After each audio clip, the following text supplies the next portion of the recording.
plant queens!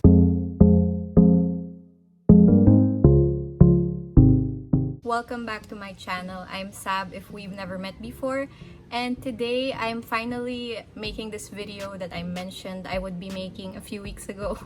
But it took me a while because I really wanted to spend some time with the substrate.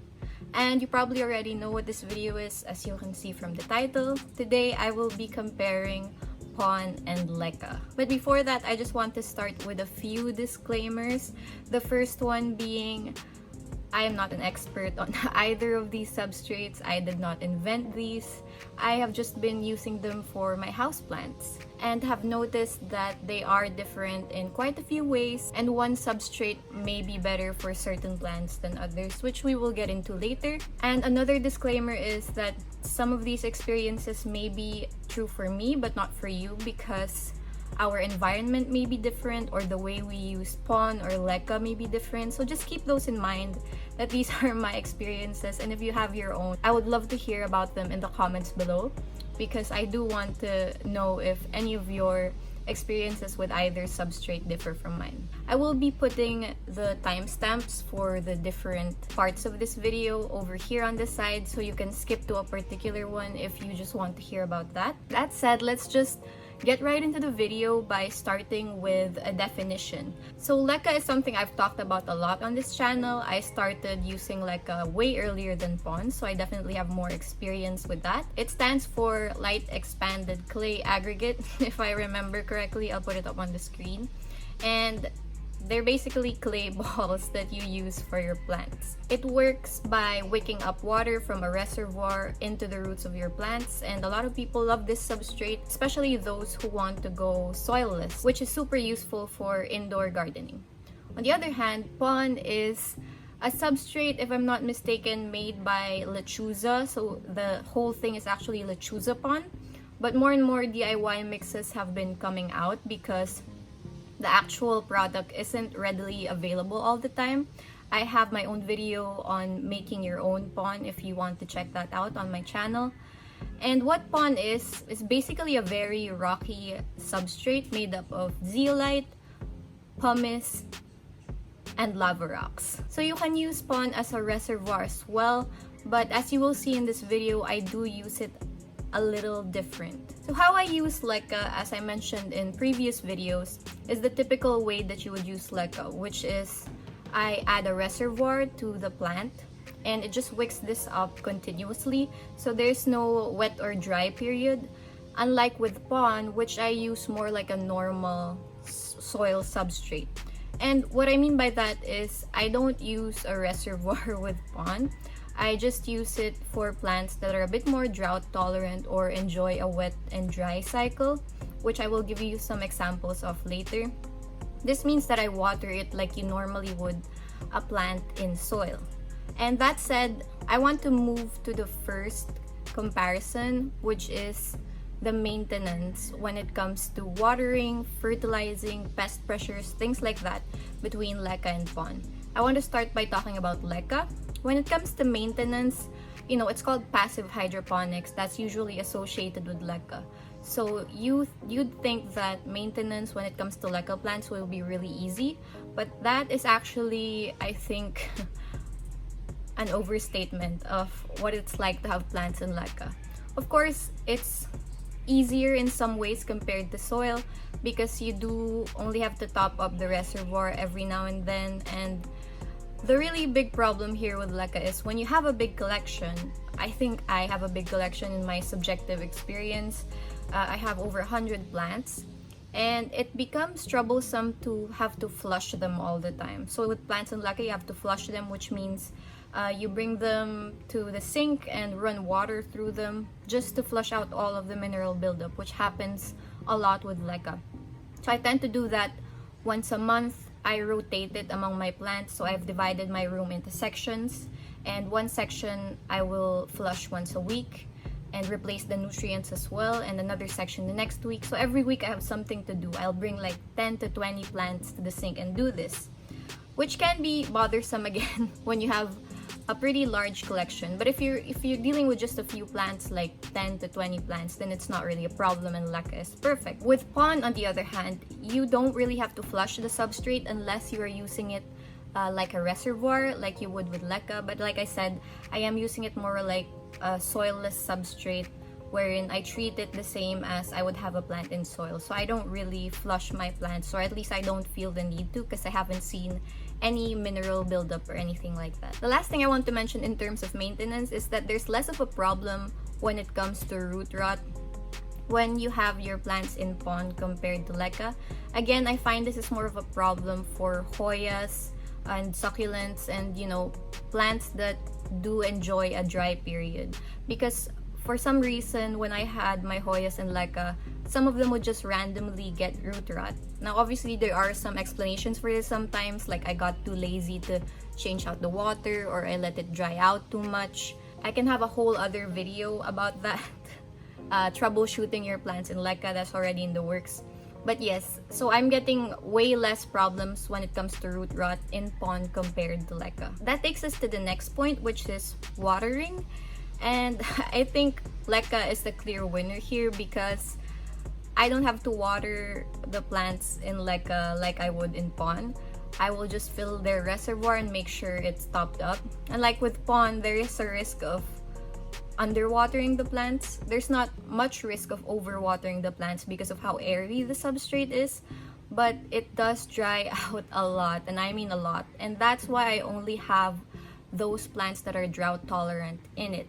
In particular, I have all of my Hoyas and all of my cacti and succulents in Pon right now, because they really seem to enjoy this, which I will get into later when we talk about the growth rate of certain plants. I have to watch out for soft leaves or wrinkly bits of the plant in terms of the cacti and succulents, and that can be a bit of a hassle, especially when you're used to LECA.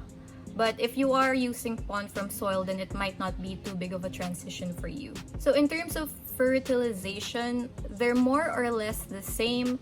Pon does come, if you're not making your own DIY Pon, the actual Lechuza Pon does come with its own fertilizer, but it does wear off after a few months. I don't remember exactly how many months, but it's on their site and on their product when you buy it. So in that sense, I don't think I should be comparing it with the slow release fertilizer that's in the Pon. Just the substrates themselves do not have innate nutrients in them, so you need to be giving both your LECA and Pon plants a full spectrum fertilizer. What I mean by that is, don't give them fertilizers that are meant for plants in soil. I would still use fertilizers that are meant for plants in hydroponics. So right now I'm using General Hydroponics, which is a pretty popular brand by Miracle Grow, and I haven't seen any problems in either substrate. In terms of pests, I'm happy to report that just like LECA, Pon does help deter pests, because they don't really have anywhere to hide their eggs or anything in that substrate. I have heard horror stories of root mealies in LECA and Pon, but I think as long as you're careful about bringing new plants home in soil, then you won't really get that, and it's not really too complicated to treat. But overall, I haven't really had any pest problems with Pon, and obviously you will get some pests, like there will be the random mealybug, but it's not as bad as if you were dealing with it in soil. Now, talking about the growth rate, we have to get into specific plants that enjoy Pon, at least in my case. So I've found that more succulent plants like Hoyas and obviously cacti and succulents enjoy Pon much more than they enjoy LECA, and the growth rate really shows this. I've had some cuttings that I transferred from LECA into Pon that haven't done anything for me in months. This is a Hoya finlaysonii specifically, but there are other Hoyas that have done this as well, and they're just doing really well in Pon. So my theory is that these more succulent-like plants really enjoy Pon, and also plants with finer roots seem to really like Pon better than LECA, probably because the roots are much more accustomed to these smaller pieces instead of the big chunks that is LECA. Some plants do grow slower in Pon for me compared to LECA. For example, I find that philodendrons and syngoniums don't like Pon as much as they do LECA. I mean, they're fine, they still put out new growth, but the rate of growth, even if it's in the same conditions and I've given it over a month to acclimate to the new substrate, it's just not as fast as they do in LECA. So it really depends on your plant and what it likes.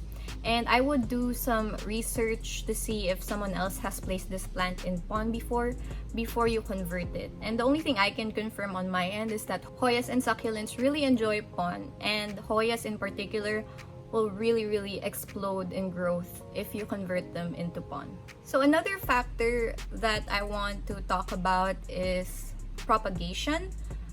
For me, some plants propagate better in Pon compared to LECA.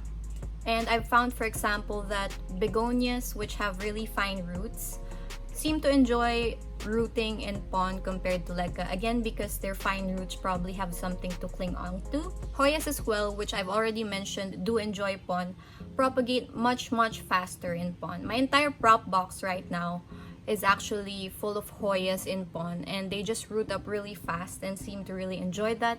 And I've had a higher success rate when propagating plants in Pon compared to LECA, at least for specific plants like begonias and succulents as well as Hoyas. How I propagate with them is also different. I don't think I've ever used the prop box method successfully with LECA. The plants just tend to rot.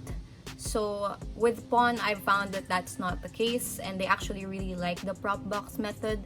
But for the methods where I just stick a plant in LECA, it still works just fine for specific plants. I can have a whole video dedicated to propagating in different mediums. If you'd like a video like that, then leave a comment down below and let me know if you have any questions about propagating through these different methods. Another factor I want to talk about is actually the weight. I know that sounds weird, but LECA is really light. And compared to Pon, lifting big pots with Pon in them is really difficult. I don't know if this matters to you guys, but it kind of matters to me. So in this case, LECA wins because Pon is ridiculously heavy because it is a bunch of rocks, right? The next part is all about the aesthetic. Again, something that might not matter to everyone, but I have been so pleased with the way my small plants specifically look in Pon. Big plants don't bother me so much in LECA because you can see like all the foliage to distract you from the ugly brown balls at the bottom. I will insert some b-roll here to show you what I mean, but plants in LECA are just so much, I don't know, clunkier compared to those in Pon, especially tiny plants where you can really see the substrate. So that's something I really appreciate about Pon, is just the aesthetic of it. Now, a big difference between LECA and Pon is definitely the price point. So Pon is really expensive, especially if you're buying brand name Pon and not making your own. I think from what I've made, I think based on the prices here locally where I am, Pon is about twice or thrice more sometimes the price of LECA. So I am only using it for tinier plants or plants I have up on my wall. And yeah, I don't think I would convert everything into Pon just because it's so freaking expensive just to fill a big pot of it. And LECA is just cheaper and works fine for my philodendrons, rhaphidophorus, and everything else like that.